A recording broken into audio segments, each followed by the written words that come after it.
سوال ہے کہ اگر بیماری کی وجہ سے بار بار پیشاب کے قطرے بدن پہ لگتے ہوں اور وضو ٹوٹتا ہو تو کیا کیا جائے؟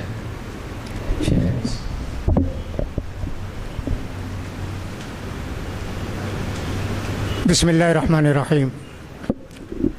بیماری کی وجہ سے بار بار پیشاب کے قطرے گرتے ہیں، بڑھاپا ہو جاتا ہے، مثانہ کمزور ہو جاتا ہے، شوگر کے دیابیطس کی بیماری ہے، یہ بیماری پیدا ہو جاتی ہے۔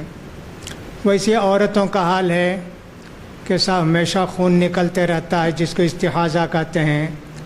ایسی صورت میں کیا نماز معاف ہے؟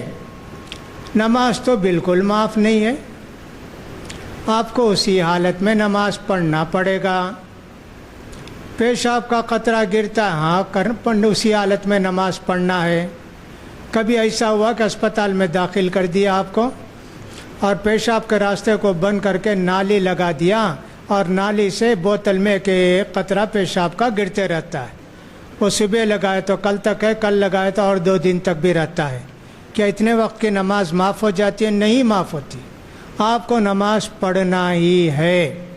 البتہ آپ یوں کریں کہ پیشاب کے قطرے ٹپکتے ہیں، لنگوٹ باندھیں، پیشاب کی جگہ کوئی ایسی چیز رکھ لیں کہ پیشاب اسی میں گرے، مسجد وغیرہ میں، راستے میں، گھر میں نہ گرے۔ یہ ایک احتیاطی تدبیر ہے۔ دوسری تدبیر یہ ہے کہ آپ جب نماز کا وقت آیا اس کپڑے کو ہٹا کر دھو کر اپنی شرمگاہ کو وضو کریں، پھر نماز شروع کریں۔ رکوع کو گئے یہ قطرہ گرا، سجدے کو گئے تو یہ قطرہ گرا، ایسی حالت رہتی ہے، اسی حالت میں آپ نماز پڑھیں گے۔ نماز کے پیشاب کا قطرہ بھی گر رہا ہے اور صاحب نماز بھی پڑھنا ضروری ہے۔ البتہ کوشش اس بات کی کریں کہ صاحب اگر کچھ کنٹرول ہو سکتا ہے تو اس وقت آپ نماز پڑھیں۔ کنٹرول ہی نہیں ہے، مسلسل گرتے ہیں نماز پیشاب کے قطرے تو گرنا چاہیے۔ نبی کریم صلی اللہ علیہ وسلم کے زمانے میں تو حضرت حمنہ بنت جہش کو غالباً استحاضہ تھا، خون گرتا تھا ہمیشہ۔ اس حالت میں اعتکاف کو بھی بیٹھی ہو، چارپائی پر بیٹھی، نیچے لگن رکھ دی، اس میں پانی رکھ دی، اس میں خون کے قطرے گرتے رہتے تھے، اعتکاف نماز سب کرتی تھیں وہ۔ لہٰذا نماز تو بہرحال معاف نہیں ہے، احتیاط جتنی کر سکیں۔ اگر طاقت ہے آپ کو کہ رکوع کو گئے وضو ٹوٹ گیا، پھر آ کے آپ وضو کریں، شرمگاہ کو دھو کے اس کپڑے کو بدل کے پھر بھی کرتے ہیں تو اب طاقت نہیں ہے۔ فاتقوا اللہ ما استطعتم، جتنا ہو سکے اللہ سے ڈر کر زندگی گزارو۔